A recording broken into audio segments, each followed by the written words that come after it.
In the previous lesson, we briefly mentioned that there are three different interpretations of subtraction, and that takeaway is not really synonymous with subtraction, but is merely one of the subtypes of subtraction.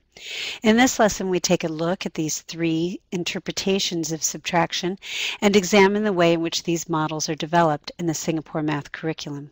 Now, I realize that many of you do not use the Singapore curriculum. My only reason for choosing it as an example is that I can't show all curricula, and the Singapore math curriculum is extremely intentional in how concepts are introduced, so it provides some interesting examples of how these interpretations are developed. The first interpretation is the most familiar to teachers and to students. It involves action problems, which are already more intuitive and easier to model for learners. So action problems which have a take from action with a result unknown. Part-whole problems do not have any action. You see here that there is a set of books, and some of the books are in one place and some are in a different place. We are given the total number of books and the amount of books that are in one of the two locations, and then we have to find the missing amount that's in the other location. This kind of a problem is called a put-together take-apart problem in the Common Core. Finally, there are comparison problems, and comparison problems really are the most difficult subtraction type for children.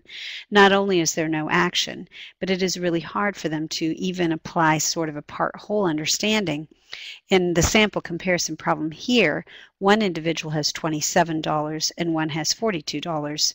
Now, I've seen some children who combine 27 and 42 in order to create a whole. Well, that doesn't really make sense in this particular problem. And they know it's not a takeaway problem, so they don't really think they have to subtract, so here they end up just kind of combining the 27 and 42. So that's one kind of confusion that I sometimes see. They know that Jennifer has more, so some students will say, when asked how many more, they just state the amount. So if Jennifer has $42 and you say, so how many more does Jennifer have? They say 42. Indicating her actual amount rather than just the amount that is more or extra. So these are some kinds of issues you often see with first grade learners, and it will be an issue for the first grade teachers in particular, because first grade is when these comparison problems are first introduced but also developed. In order to prevent children from developing the limited perception that subtraction is synonymous with takeaway, we have to really watch our own language first to ensure that we are not fostering that limited perception of what subtraction is. We ourselves as the teacher do not want to always refer to subtraction as takeaway problems, or else we can actually be creating part of the problem that students have in developing that misconception. In addition, we need to provide opportunities for children to actually experience, even from the very beginning, that there is more than one type of subtraction. Because compare problems are so difficult, it is best to actually hold back on that third interpretation, the compare interpretation. But you can certainly introduce takeaway interpretation and part-whole interpretations from the very beginning to give them these two different perspectives right from the start. Notice how subtraction is introduced on the very first page of the Singapore primary math chapter dealing with subtraction. It is a picture that the children can study, and they can make up math stories for the picture. The image lends itself to both takeaway stories and part-whole stories. For example, there are birds leaving and there are carrots that are being eaten. Each of these can carry a takeaway connotation depending on the story that's told. The children, however, do not appear to be coming or leaving. You can create a part-whole subtraction story. For example, there are 7 children. 2 of them have kites and the rest of them don't have any kites. How many children do not have kites? That would be a part-whole because the kites are not being given away or brought in or sold or anything like that. They're just some with kites and some without kites. You can tell stories about girls and boys, for example. From this starting point, the text pulls out some of those situations then for a closer examination, and when they're examined, there's also an attempt to link it to some other representations and to move the students towards more abstract or mathematical symbolic representations. So notice the image here on the next page at the top of the page. there are birds on a branch, and then the two arrows show that those birds can be subdivided into two smaller groups, the birds that are staying and the birds that are leaving or being or flying away. Now that particular representation actually lends itself to a number bond. So as a teacher, you can actually relate that top picture to the number bond that is shown here on the left, which is that there are 8 birds originally. 3 of the birds fly away, 5 of the birds are remaining. And for them to begin to see that the 5 birds remaining and the 3 birds that flew away altogether made up that original set of 8. Words are also a representation. So we have the actual picture of what happened. The girl underneath says there are 8 birds, 3 birds fly away, 5 birds are left. So that's the story or the words as a representation. The number bond is another representation. And then at the bottom of the page is an intentional attempt to relate this to a symbolic or abstract form so that they can see how each of these connect. And in this case, you should actually, as they're pointing to the number sentence, 8 minus 3 equals 5, talk about that. Where did this 8 come from? Oh, that's the 8 that we started with. Why do we have minus 3? Being able to talk about the fact that the 3 birds are the birds that flew away. So they're leaving the set. So these kinds of connections, different representations, they can be really helpful. And then also using the real thing that really happened, keeping them grounded in what the meaning is, relating that to an equation. What might not be obvious by looking at the page is how the teacher would support the child then in making connections between all these different representations, and that's something you'll want to give some thought to.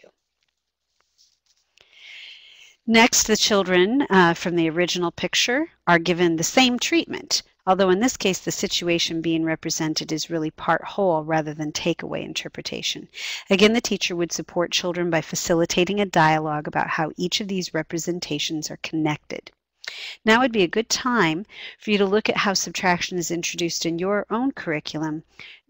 How is it introduced from the very beginning? Does it include more than one type of interpretation, or will you need to supplement to make sure that they're seeing both varieties so that they don't get this very limited, narrow view of subtraction that it has to be takeaway? That's what we don't. Not that takeaway problems aren't subtraction. We just don't want them to quickly assume that all subtraction problems must be takeaway, because they will run into problems if that's the idea that they begin to develop. So does it include both takeaway and part whole? Are there strong connections to real situations that they can connect to? Are there representations that support children in connecting the actual items in the problem to representations that show the mathematical relationships in different ways? They may not be ready to see the mathematical relationship just through the abstract number sentence. Many students can't at this stage initially. So is there some intermediary representation, such as a number bond or something similar, so that they can see that relationship? Could you use those representations then as tools to support children in seeing the relationships? If your curriculum accomplishes this goal, then I hope you will actually be more aware of that so that you can use it in intentional ways to foster children's capacity to make connections between those representations. If your curriculum does not accomplish these goals, then you might consider how you can actually supplement it with representations so that students are put in a position where they can make these connections between representations. Now next, the textbook provides a series of images. These are just 2 of the images, and students are supposed to make up stories for each picture.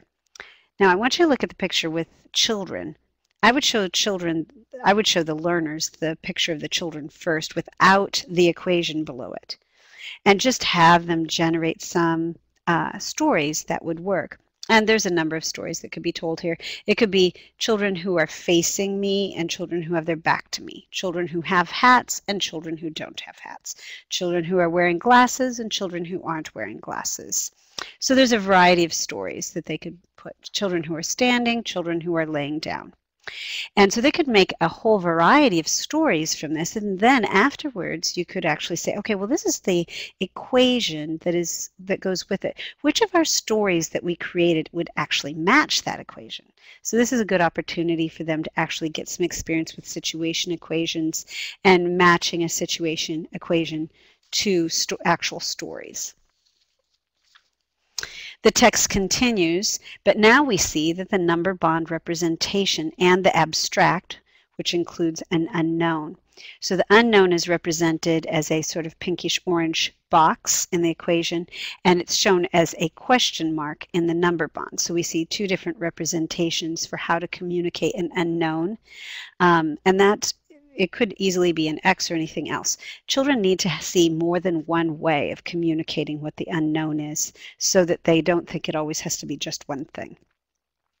The speech bubble here is an example of a teacher prompt that could be used to support the child in engaging with this image and pulling out some mathematical relationships. Notice that the situation is essentially part whole. So it's a part whole problem with a missing part. Or more formal mathematical language is that it's showing subtraction as a missing addend problem. And that's the subject of our next lesson. We'll extend that idea. We really want students to begin to develop a deep understanding of subtraction, that the thing that holds all of the different interpretations together and still makes it subtraction is that they are missing addend problems. Now, interestingly here, the equation that goes with this picture wouldn't have to be 7 minus 4 equals unknown. That's actually a solution equation. It could easily be 4 plus some number, blank, equals 7. So that is also also a model that could be used here, according to the Common Core authors. Now, the first picture that you see off to the left is the one we just looked at, and I want you to notice that here the thing that is illustrated is actually a set. So we call this the set model. That's one way of modeling subtraction, is given a set. Some is one type, some is another. And everything we've looked at so far was the set model. That was how it was first introduced. But that's not the only model that we can use for subtraction. The other image on this page shows subtraction with a discrete number line, or you might call it a number path. This is actually using something we call the measurement model. Children use the proximity of the numbers as represented on this number line to model moving back 1, 2, or 3 spaces, and they relate this concept then to subtraction. So they're seeing that moving backward on the number line is actually can be a way of modeling subtraction. Whereas the boats represent more of a part whole interpretation with the set. It's good for children to develop more robust models of subtraction where they can use multiple models and multiple interpretations. This image comes from one of the texts that I own, also a Singapore Math, and here I've actually handwritten, and so this is the image I had available, I'm sorry, but I'd handwritten on this page a note to another teacher who was going to be working with a child that needed some more support in this area.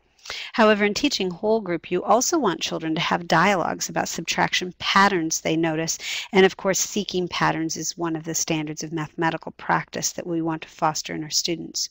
The discrete number line here provides a wonderful visual tool to support early subtraction, and then the focus becomes seeking the patterns and trying to think through why those patterns exist, again using the number line as a tool to help us understand why those patterns exist.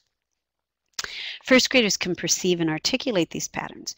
For example, the answers to part A and part B are the same. They can see this, but then the real task becomes trying to figure out why they are the same. The number line can support them in thinking about the why. All of the parts of C have the same answers, even though they're using different numbers. Children can identify that pattern. They don't have to have a teacher point that pattern out to them, and then now they can articulate, why does that problem exist? Let's look at the number line and see if we can figure out why it exists. And perhaps you can give them some time to think that through for themselves, or turn and talk to a partner about what they're noticing and why they think that's happening. And then a similar pattern in part D, except all of those numbers are apart on the number line by 2 rather than by 1.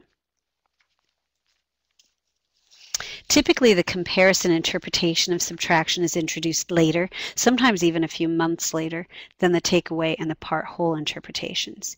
Doing so allows children to make sense of both of the easier interpretations and gain experience modeling those relationships with number bonds on number lines and equations before they face the additional challenges that are inherent in compare problems. Not only do the compare problems not have any action, but it's also very very difficult for children to perceive parts and a whole in a compare problem. Often they cannot visually imagine or see the difference between the two numbers, and they've not yet internalized the idea of the difference between two numbers being a subtraction scenario. Even if you tell them that difference is subtraction, you will find yourself having to repeat it over and over because it isn't intuitive. The difference between two numbers, it doesn't necessarily make sense to them that that's subtraction. They don't see that. So the whole goal is to help them come to that point where they can actually make sense of this for themselves. A much better approach than just telling them would be to introduce compare problems very systematically with a lot of visual supports to help them see the answer and model the relationship, and then relate the idea to a number bond and equation. Eventually, the goal is for them to come to see that the subtraction sentence is really decomposing the larger value. So you're comparing two quantities. The larger quantity can be perceived as having two parts to it. The part that is the same as the other quantity and the part that is extra compared to the other quantity. And that's eventually the aha that you want them to get, but it isn't really obvious to begin with, and it might even be that you haven't thought of it quite like that for yourself. So that is something that's going to require a bit of scaffolding for a lot of students to gather that idea. So go ahead and take a look at your curriculum now and think about where compare problems are introduced in comparison to takeaway and part whole. Does it allow time for the children to make sense of the easier problem types before the compare ones are introduced? How does it introduce the compare problems? Is it beginning with some clear visual supports that allow the students to really see how the two quantities are comparing, to see what the extra amount is? All right, so we're going to go back into the Singapore math and take a look at some images here for how it's introduced. The takeaway and part whole were introduced in the first semester. And here this is the first unit of the second semester. You might see the number 2 at the top. This is actually the second lesson in the unit. The first lesson involves comparing numbers, which builds on some of those kindergarten competencies that they bring with them. The image uses the set model here with flowers and butterflies. But one of the features I especially like on this page is the link between the visual image and the language of comparison, which you see immediately below the top picture. So you see the picture, now you see the language. There are 3 more flowers than butterflies. There are 3 fewer butterflies than flowers. So I really like that it introduces the language of comparison and that it models that in 2 ways, using both the language of more and the language of fewer. This builds flexible thinking about how both of these terms apply to the same situation right from the beginning, right from the introduction level. And at the bottom of the page, there is an explicit link to subtraction as a way that we could model comparison situations. However, comparison can be modeled in more than one way, not necessarily just with subtraction. In this diagram, we have bunnies and rabbits, and we're to figure out how many more rabbits there are than carrots. Children might represent it as 5 minus 3 equals question mark. In this situation equation, it works like this. I am imagining that I have 5 bunnies and that the 5 bunnies can be decomposed into 2 parts. In one part, I have the bunnies that each have 1 carrot, and the other missing part is the extra bunnies that do not have a carrot. So when I go 5 minus 3 equals question mark, what I'm really saying is 5 bunnies is my total. 3 of the bunnies have carrots. What's the other amount of bunnies? So I can think about that. On the other hand, some children may think of it as 3 plus question mark equals 5. In this situation, I'm thinking of it in this way. I have 5 bunnies, but only 3 have carrots. How many more carrots do I need to add to the 3 carrots in order to have enough for all 5? To have 5 carrots. So there's more than one way to think through the equation. And the Common Core authors recommend representing the situation equations according to the children's approaches. So if the children are thinking of it as 3 plus question mark equals 5, then that's the way you model it. The most important thing is that the child can connect the way that they thought about the problem to the equation that's being modeled by the teacher. and so they can gain some experience learning how to connect their thinking about a problem to the symbols of math. In this way, children's early experiences with equations support the idea that the equations have meaning. Therefore, if some of your learners think of compare problems as missing addend problems rather than subtraction problems, go ahead and include that in the representations you model and accept it in the work that they are producing. In this example from a text, it illustrates two desirable features. The assignment, this is actually from the workbook portion of the text that we've been looking at already, and the assignment includes more than one problem type. So this is really advantageous because the learner has to make sense of each problem. They can't go in a mindless mode. They can't just assume that because the class has been doing compare problems recently that this must be a subtraction compare problem. We want children to be mindful, not mindless, in their approach to math. So keeping them on their toes where they have to think and make sense is a really great idea. Secondly, this is an introductory practice assignment for compare problems. So since it's introductory, notice the clear visual at the bottom of the page. The use of the pictograph format here clearly suggests a matching strategy. I can visually see the two extra books that Adam has more than Haley has. That visual representation allows the learner to literally see the difference between the two quantities as they learn to connect the language of comparison to a visual model and then work from there to construct an equation based on that visual. Go ahead and take a look at how your text first introduces compare problems. Do you see that there's any variety of problem solving? And do you see these clear visuals that support the children in seeing the difference and writing equations? We can move from pictographs to more generalized models. I usually create strips from, like on cardstock from half-inch grid paper. So they have these strips that are divided into rectangles, like a discrete number line in a way, but no numbers written on there. And I produce them in various lengths and make them available at tables so that children can model different amounts. They can pull out these strips during problem solving to build a model like the colored one above. I also have little question marks on paper that I want them to place by the quantity that the problem is asking about. In this way, they gain experience modeling a situation, and I'm able to actually see exactly to what extent they're comprehending the number relationship. They can tell me, oh, well, this stands for this stands for that, I'm trying to find this is where I think that's located in my picture. I want them really to come to see that the difference is that part that hangs off the edge. So it's the 2 extra in this case. So I want them to be able to, I want to be able to say, where's the difference, and have them be able to show that to me. We can also have conversations about how Adam's amount can be thought of as having 2 parts, the part that's the same as Haley's and the part that is extra. This conversation will eventually be very helpful when we start to relate compare problems to a generalized understanding of subtraction as a missing addend problem.